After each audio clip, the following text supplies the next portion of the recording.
Well, it's doing good. So doing good. Good to see everybody. How are you? Good to see you. Good to see you. How are you? Good to see you. Doing well? I appreciate you guys. We are ready to roll. We are ready to roll. Outstanding. Well, hey, well, welcome everybody officially to our Tuesday press conference. And, I'll start by saying what a difference a couple of weeks makes, standing in here. I think probably now that I've had time to reflect and think about, what we're able to accomplish Saturday. I'm reminded of my words after the game, just how proud I am of our team coming out of the bye week off a very tough road game in San Antonio to compete the way we competed. Right. That's I said that in another way Saturday afternoon after the game, but when you watch film, that's so much of what we've talked about since we got here, like how we're going to show up and compete every day, in the weight room, in our off-season training, and in camp. And that was a challenge, coming out of our bye week specifically to our guys, like, hey, let's compete. And we did. And good things happen when you show up and compete. So really proud of that. And I'd love to watch our film and to see our program grow, which I thought we grew immensely Saturday. And now, we've moved on quickly. We've already started, we're day 3 into Memphis practicing, right? When you got a short week, you don't have much time to think about the previous one. So, now we're deep into Memphis, very, very good football team, coached extremely well, with a lot of talent. And, they popped the national rankings for the first time this year, and, they got a lot on the line they're playing for. So we're excited that we have them here. So with that, I'll open up the questions. Take you back to last week, real quick. We talked a lot about Quentin Jackson, the big day he had. Yeah. Quarterback Chase Jenkins had a career high in passing yards. We didn't touch on that very much. How have you seen his growth come to a point? Well, but it was Chase's best game. When you on film in person, he totaled 260 some yards himself, through the air and on the ground, and it had some really nice runs for us. But the thing that goes unnoticed is he made the tough runs inside the tackle box cleaner this week, right? They weren't big gashes down the field. They were tough 3 and 4 yard gains. Well, what that does for us, it sets up a play call on 3rd and 4 where you're not having to reach for something you're uncomfortable to do. We were able to say the first touchdown that Q-Jack got out on, I think either first down or second down, we had a marginal gain of 2 or 3 on a design run for Chase, and tough yards for him. And you want to get him out in space and make explosive plays, but at the same time, you got to learn to get tough yards. Well, that 2 or 3 yard play led to us being able to stay on pace to now break a bigger play. So that's the things I'm really most proud of Chase in that game, is that he really grew as a manager of the offense, right? Understanding that, hey, not every play is going to be explosive. And that's hard. It's hard for playmakers, and he's a playmaker. And so they want every play to be explosive, and you have to take what the defense gives you. And I thought he did a tremendous job. The last play of the game, the touchdown, was a read play. And it's actually a replay design where there's a run pass option there, and it's a triple. And most of the year in that version, our quarterbacks like to pull that thing and sling it out there because the quarterbacks like to throw the football. And so, but reading it is really important, because if you don't read it correctly, when you pull it to throw it, they're probably covered. And he read it perfectly. Q-Jack gets the highlight. It's a great play for him. He broke the tackle in the second level, third level. But, Chase had to make that read and just did a fabulous job all day. He's grown immensely from game 1 to here we are, game 8. And I think says a lot about him. I think, Coach Porter's done a fabulous job with him in that room. And that room was so beat up coming out of San Antonio. And so for us to show up that next week and for that room to play the way it did, it's a great boost of confidence for our entire offense and program moving forward. And then that confidence being important, growth is not always linear. That's right. No, you're correct. So, and it hadn't always been linear this year. Yeah. And why does that matter now going against a Memphis team that can score the football? Well, I think it's much needed when you play your best opponents. You want to go into your Saturdays against your best opponents with momentum and confidence, and that we have. Coming out of Saturday, and we'll need that, right? This is a top 25 team, and we'll need to play with confidence, and we need to carry over that momentum from last Saturday into this week, and that's going to be important, and it also enables us to continue to grow now, right? As you watch the evolution of whether it's the offense or the defensive scheme, and you see the concepts really coming together. Well, now that enables you to continue to grow it, which you need to at this stage of the game, because there's a lot of film out there, right? There's a lot of film on the offense side of the football, defense side of the football, and if you're not willing to grow, then people are going to be able to dial up things against you. And so, can you execute the new growth? And last week, we executed at a high level, our base concepts, and that allowed us to get to our growth concepts, and then we executed them as well.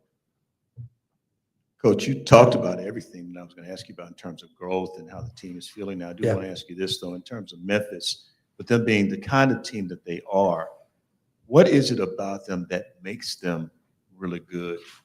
With the three faces of the game, special teams, offense, defense, what can you tell us about? Well, they're a complete football team.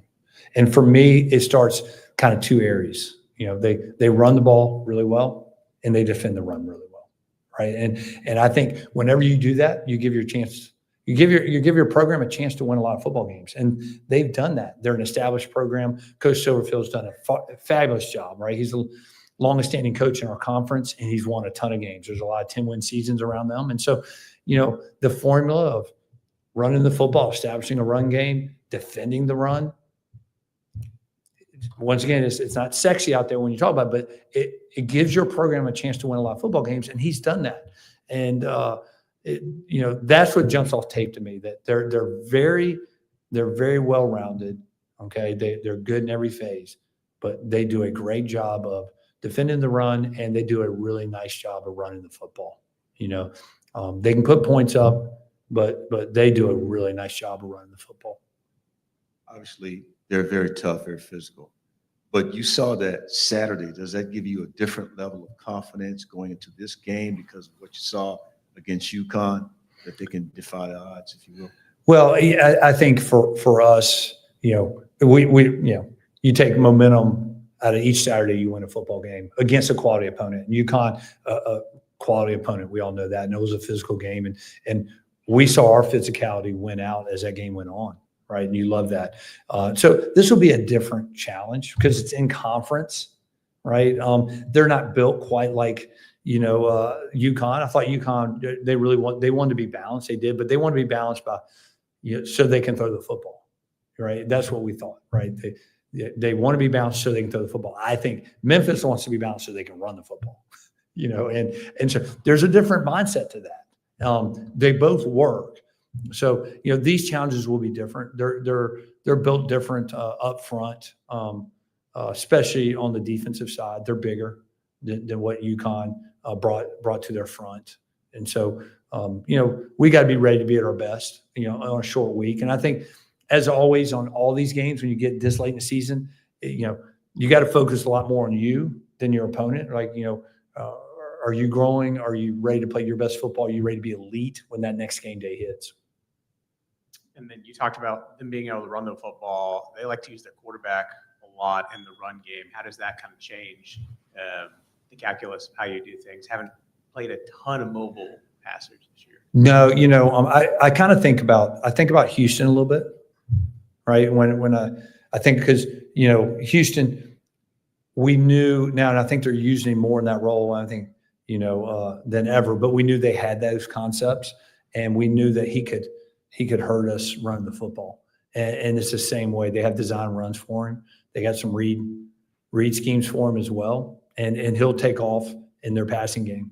And so, and when they've done that, that's probably, to me, when they're most dangerous, because it forces you to get an extra hat to the game, right? If you're going to put your quarterback in a running situation, well, you got to defend that a little bit different because now they're getting an extra hat. They're getting their running back involved in their blocking scheme somehow, some way. And so I think that's a different challenge for our defense. And we've seen it some. We've seen it enough this year to know, we played Navy, right? I mean, that jumps off completely different offense, but Navy's doing more than that than ever, like Q run game, getting extra hat.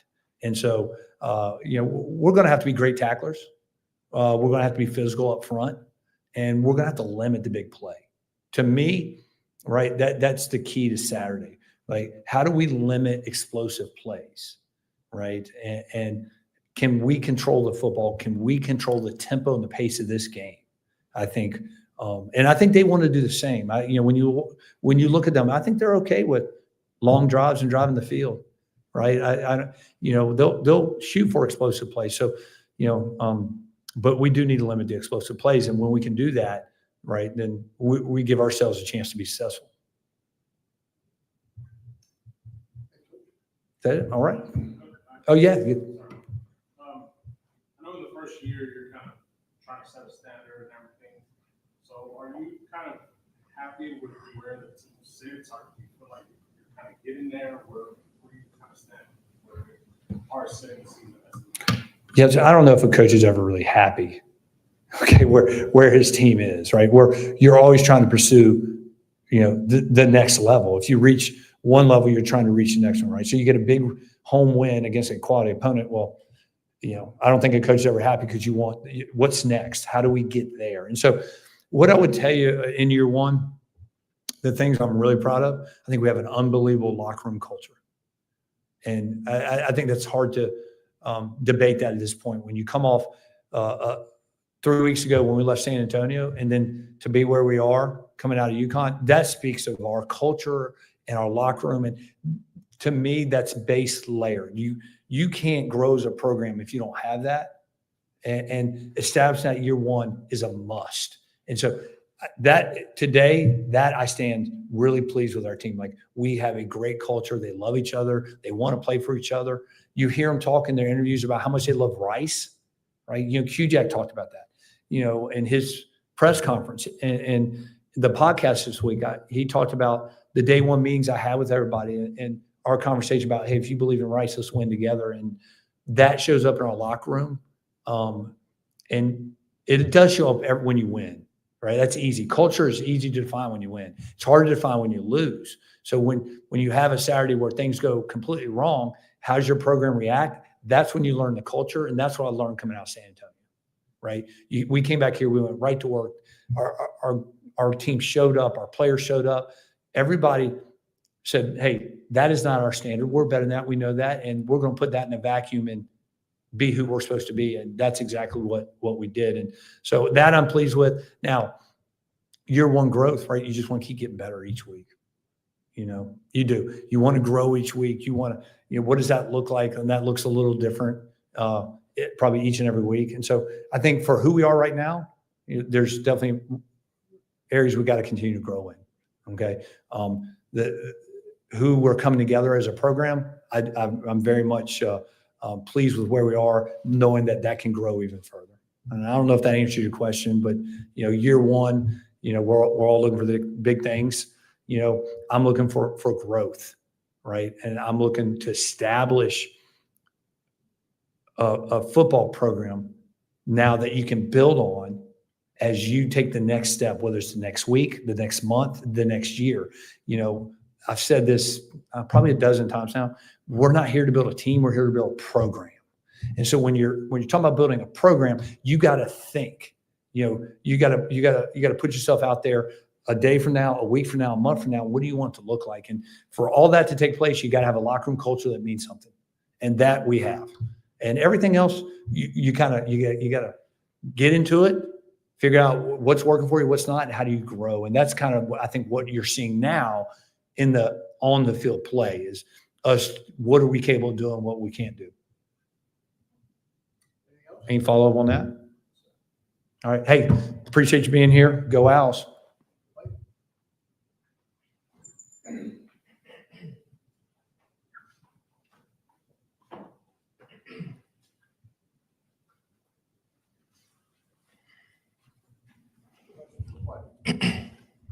All right, we'll start out with Saturday. Allowed a couple big plays through the air in the first half, and then second half kind of really tamped it down. What did y'all see kind of halftime, and how did you make that switch? Man, so really defensive wise, we just had to make some adjustments. We knew it was gonna be a dogfight.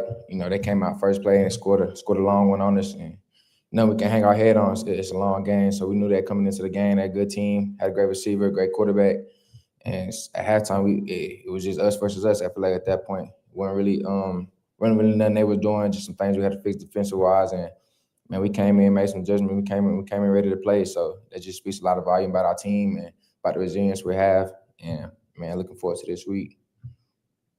And then it felt like, especially in the second half, y'all started bringing a lot of pressure, moving guys out of the secondary too. How much fun is it? You want to make the big breakup, but how much fun is it when you see the balls or the quarterback's already on the ground? You don't got to do anything to be here. Man, it's always fun to make plays in the backfield, live behind the line of scrimmage, especially TFL sacks. It's fun making the big play, the highlight play, but once you getting dirty and getting grimy behind the line, behind the O-line and making plays back there, it's a big help for the team and a big help for the defense. So them type of plays are crucial, especially in games like that, the deciding plays. So man, we gotta keep them coming though. Well, you said you guys made an adjustment or made some adjustments in the second half, but talk about that change. Looks like you guys just flipped the switch and said, okay, we're going to be physical. That's what it seemed like. I mean, you played tough in the first half, but the second half was a little different. Talk about that. Man, really, just coming in at halftime, we're not where we want to be at. And we know, like, man, I come in every game, I kind of say this the biggest game of our season. And so a lot of guys, they knew that, though. We got 4 straight home games, and, we had a players team meeting, and we trying to win these home games, trying to protect our house. And going into halftime, that was just a big thing. Like, they came to our place. They came to our home. It's supposed to be a rainy day, and God bless you with a great day that day. It wasn't no rain, wasn't too much, and so man, at halftime we just came together and clicked together. Before the coaches came in, all the players talking to each other, what we see out there, what's everything going on, and man, as soon as when the coach came in, started talking on the whiteboard, making adjustments, things like that, everybody ready to play. You can just feel the energy in the locker room. Even in the weight room this morning, we was talking to Coach Lewis talking to us, and he just telling us that the energy had never wavered. Like, we came in at halftime knowing why we was there, knowing the dogfight we was going to be in, and what we had to come out and do. And so we went out there and finished the game strong, and it was good to see that. Can a win like that, especially after losing to UTSA, and you come back, you get the bye, you come back, you play the way you did, and you got the win. Can a win like that change your season? I feel like a win like that for sure can change the season, because a loss in that game, we send in a whole different conversation. But, winning like that, now we 4-4. Still got 3 home games left and looking forward to the next game. We've been talking all week about the opportunity that we have in front of us. With a ranked Memphis team coming in our house Friday night, ESPN. A lot of the guys play on Saturday, so everybody gonna be watching the game. Like, man, let's see who's playing tonight, Memphis versus Rice, and we're gonna see what we're gonna do. So, man, it brings a lot of energy, a lot of confidence to our team as well, knowing like, man, we really built for this though. And so, especially coming off that UTSA loss, it left a sour taste in our mouth, especially into a bye week. We got to sit on that for 2 weeks. A lot of people didn't like how that felt. So, man, we had to just start grinding. We had to start, start going back to the drawing board, start meeting with the defenses outside of, the meeting times that we have, and just go hard. And, man, I feel like we're ready for this back half of the season. What do you know about Memphis? Man, Memphis, I feel like they're a great team, man, for sure. Ranked team, top 25. I feel like it all starts in their backfield. Quarterback Brendan Lewis, actually a good friend of mine, man. It's my dog. Grew up playing Little League together. Played through the McKinney Yellow Jackets, through different teams, 7-on-7 basketball, football. My dad was coaching on the same team. We played on the same team. So, just going up through doing that and then playing together in middle school, went to Cockrell Middle School. We was, undefeated, playing well, football, basketball. So then he ended up going to Melissa High School. So just seeing his growth and just watching him at Colorado, Nevada, now just seeing him at Memphis, just watching his journey and the story has been incredible, man. A lot of props to him, and just seeing it, and just can't wait to go out there and ball with him on Friday and put it all on the table. Another guy is Sutton Smith. I remember watching him early throughout the season, number 5, one of their running backs. And, man, he was coming back off an ACL injury, and just seeing the determination and seeing how he played now, his quickness, his lateral movement, how he gets in and out of breaks, coming off a season-ending injury like I have, man, it's inspiration to me too. So, man, and then they got another running back, Greg Desrosier, 13. I hope I ain't messing up his last name, but man, I feel like it starts with them three, and we're gonna have to, like we were talking about earlier, we have to live in the backfield. We have to make plays, both sides of the ball, but defensively, man, we're gonna have to come to play. So they got a great team coming to our house. Yeah, we're gonna have to play ball with them. And then Coach mentioned in kind of his comments that they're a ranked team. They got a lot to play for. In your words, what is this Rice team playing for right now? Man, I feel like this Rice team, they playing like we got something to prove. The schedule right now, we blessed with having 4 straight home games. We don't got to go nowhere. We just where we live at, we eat at, we we sleep at, we breathe at. So, man, just being here and just playing our flag in the middle of the field and saying whoever come, they got to come through us. And I feel like we're taking that personal, man, because we don't want to let nobody walk into our house and just do whatever they want, take whatever they want. So, man, it's really a big pride thing. You can just see it, man. Guys in the weight room, guys in the practice fields, guys are going hard, and we only got one shot, especially at a great team like this, man. You only get one shot and no second chances. So just come in to work, come in with the hard hat every day, and come in to work, because this is gonna be a big game for our team and for our season, especially for the younger guys moving forward down the line. I mean, how many times are we gonna be able to get a chance to play a top 25 team, especially a team that's in our conference? So, man, it's just a big showdown on Friday night. We're looking forward to it.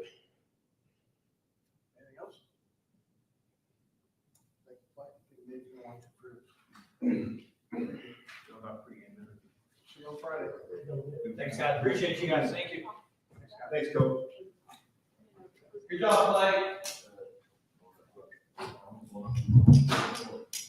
Blake.